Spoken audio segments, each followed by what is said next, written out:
What's going on, guys? So we're back again. I always want to start off every video with the hero's creed. So repeat this after me. I'm smart, I'm skilled, I will. So let's get into today's topic. So I wanted to make a video. I wanted something a little bit more long form because people have been asking me these questions and I'm starting to see the same repetitive questions. So I think it'll be better to just answer them in one long form video and just leaving it up on YouTube just so people can refer back to it, because I'm getting questions from other platforms as well. I'm not just getting it from my main, which is Instagram and Facebook, but I'm also getting some from YouTube. So I want to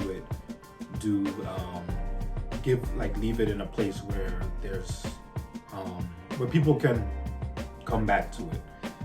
So I'm going to give you guys 5 tips to grow your fitness page.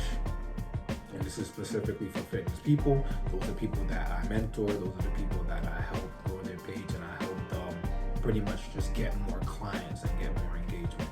So the first tip is to make sure that your page is professional looking. So this is important because you want to make sure your stuff looks good. You want to make sure it looks professional.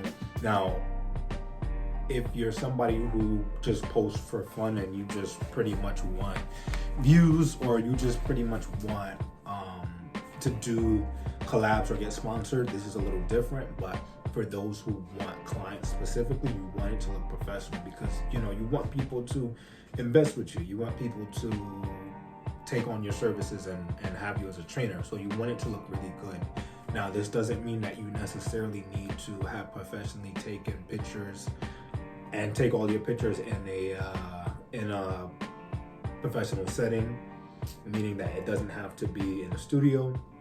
It can be in a home setting or in your home gym, but you want them to look good. You want a sense of some, I would say, uniformity in how your feed looks. So you want it to have a theme. You don't want like half of your pictures to look bright and the other half to be dark. You want it to all just be uniform. So what I see some people do is they'll have their entire feed, their aesthetic will look more black and white, and that makes it look professional because it shows that you're putting thought into the way that you post and how you want to present yourself. So you want it to look really professional, really neat and clean. This also means cleaning up your bio. You want it to be precise, you want it to be professional, and you want it to be easy to understand. All those 3 things. So precise, professional, and easy to understand. You want it to be precise so that people know what you are doing in a short amount of words and what you specialize in, what your training is specialized in. You want it to be professional, of course. That goes back to what I said before. You want it to look nice and make sure that there are no typos or anything, and it looks professional. And then the third, you want it to be easy to understand because you want it to pretty much be something where somebody can just look at and they know exactly what you do.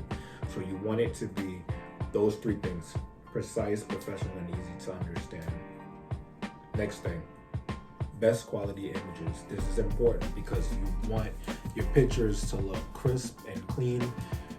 Some people can get away with not having the most crisp pictures, but oftentimes those are people that have a lot of engagement, or they aren't looking to increase getting more clients and looking to pretty much just increase their following or any engagement. So if you really want growth and you just want more business, you want to scale up, you want your stuff to look clean and crisp, you want your pictures to look really, really good.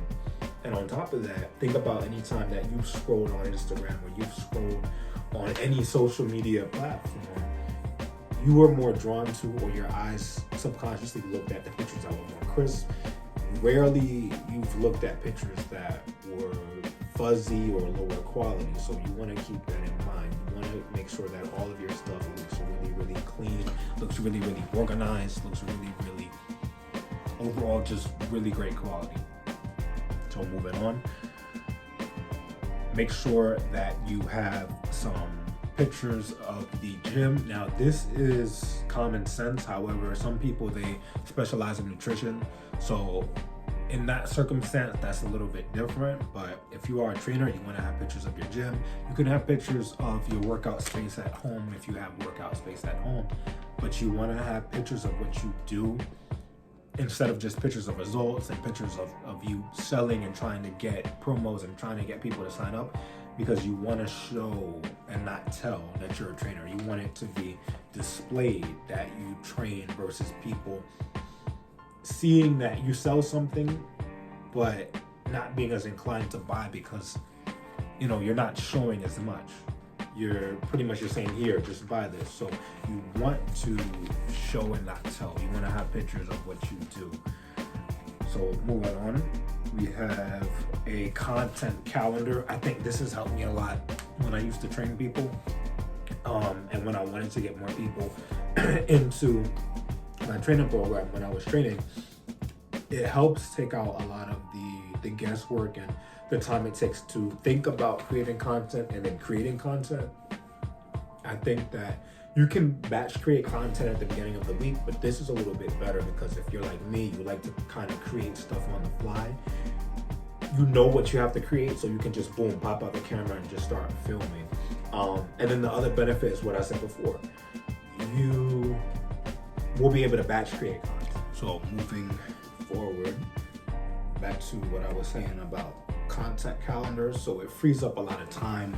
It pretty much frees up a lot of energy. So you're pretty much just able to create content in a batch form at the beginning of the week, and it'll help you so you can spend more time working with clients and doing other things instead of being stressed out about creating things, creating more content, because a lot of trainers, they don't have the time. So if you can pretty much batch everything together and do your stuff at the beginning of the week, then in between the free time that you have with clients, you can spend that time doing other things like relaxing or helping them out or answering questions instead of jumping in between several things, because your attention is being pulled into different directions. You're trying to train people and you're trying to market yourself, and then on top of that, you're answering questions, and on top of that, you also might have another part-time job or just other things to do.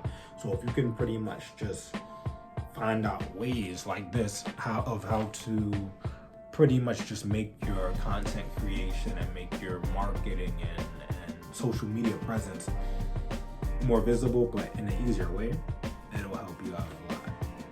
So next thing, and this should be the last one, success stories. This is important because, like I said before in the other tip, you want to show and not tell. You want to show that you can train people. You want to show that your service is good and that it leads to results, and then other people can get the same results as well. So you want to really focus on showing and not just saying, I'm a trainer, I do this. You want people to see the visible results. And what I've been noticing from a lot of my trainers is that a lot of the before and after pictures, or before and after reels or videos or YouTube shorts, whatever platform it is, a lot of the before and afters, they get a lot of views. I'm guessing because people, they like to see the progress, they like to see the story, they like to see the actual result. So that's something to keep in mind. So a little bonus tip that I think is really important that isn't promoted as much is to engage with people. And this is something that people have mixed feelings about because it can come off as disingenuous, but the important thing is to don't overdo it. You don't want to burn yourself out, but if you can at least engage on 5 people's posts a day and leave a really thoughtful comment, or maybe start a discussion in somebody's comment section, I think that'll help you out a lot if you can do that. If you can at least leave just 5 a day, and try to do it either when you first get up or before bed. Just make sure you commented on 5 people's posts and that they were really thoughtful.